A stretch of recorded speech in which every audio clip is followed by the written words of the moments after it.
Hello, Galaxy. I'm Chris Pirillo, and this is my view in fewer than two. Ad blockers! We're all using them. Yeah, I know we are, but you know what YouTube's going to do? Or at least what they're testing right now?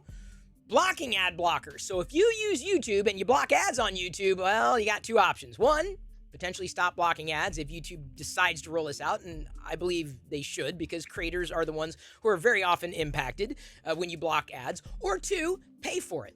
I've had that option from day one when they rolled out at that time YouTube Red, now it's YouTube Premium. I'm like, for sure, I use YouTube all the time. I hate the algorithm. I don't think it's awesome for creators, like the actual platform itself.